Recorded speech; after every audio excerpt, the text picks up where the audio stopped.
Hello everybody, and thank you for sharing your time with me.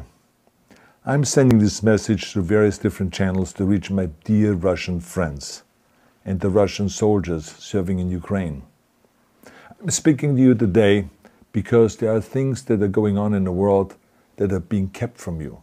Terrible things that you should know about. But before I talk about the harsh realities, let me just tell you about the Russian who became my hero. In 1961, when I was 14 years old, a very good friend of mine invited me to come to Vienna and to watch the World Weightlifting Championships.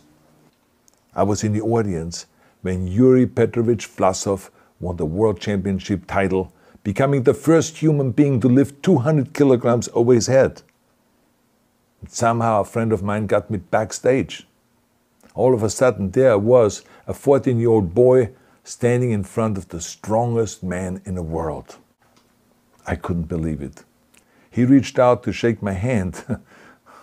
I still had a boy's hand. He had this powerful man's hand that swallowed mine. But he was kind, and he smiled at me. I will never forget that day. Never. I went home and I put his photo above my bed to inspire me when I started lifting weights.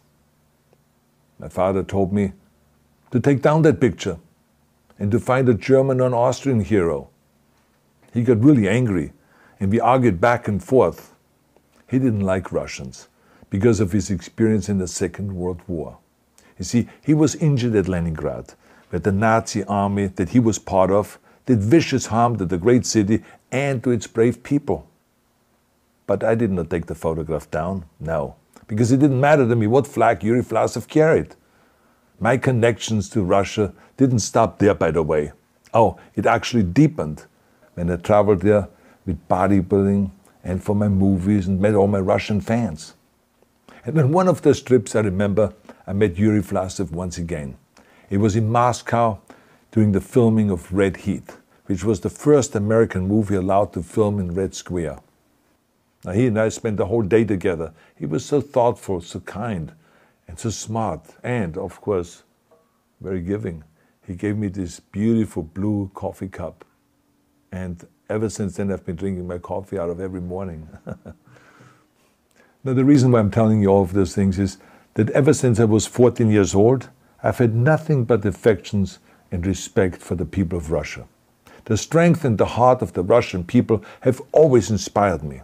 And that is why I hope that you will let me tell you the truth about the war in Ukraine and what is happening there. No one likes to hear something critical of the government, I understand that. But as a longtime friend of the Russian people, I hope that you will hear what I have to say. And may I remind you that I speak with the same heartfelt concern as I spoke to the American people when there was an attempted insurrection on January 6th last year, when a wild crowd was storming the US Capitol, trying to overthrow our government. You see, there are moments like this that are so wrong, and then we have to speak up. And this is exactly the same with your government. I know that your government has told you that this is a war to denazify Ukraine. Denazify Ukraine? This is not true. Ukraine is a country with a Jewish president, I might add, whose father's 3 brothers were all murdered by the Nazis.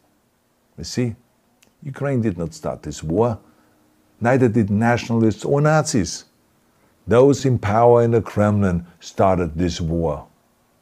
This is not the Russian people's war. No.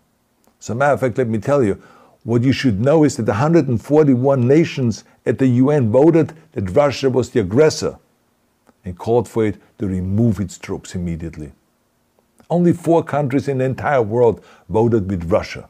That is a fact. See, the world has turned against Russia because of its actions in Ukraine. Whole city blocks have been flattened by Russian artillery and bombs, including a children's hospital and a maternity hospital. 3 million Ukrainian refugees, mainly women, children, and elderly, fled their country, and many more are trying to seek to get out. It is a humanitarian crisis. Because of its brutality, Russia is now isolated from the society of nations. You're also not being told the truth about the consequences of this war on Russia itself. I regret to tell you that thousands of Russian soldiers that have been killed.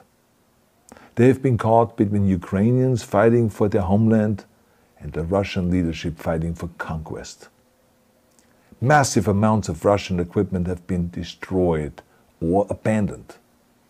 The destruction that Russian bombs are raining down upon innocent civilians has so outraged the world that the strongest global economic sanctions ever taken have been imposed on your country. Those who don't deserve it on both sides of the war will suffer.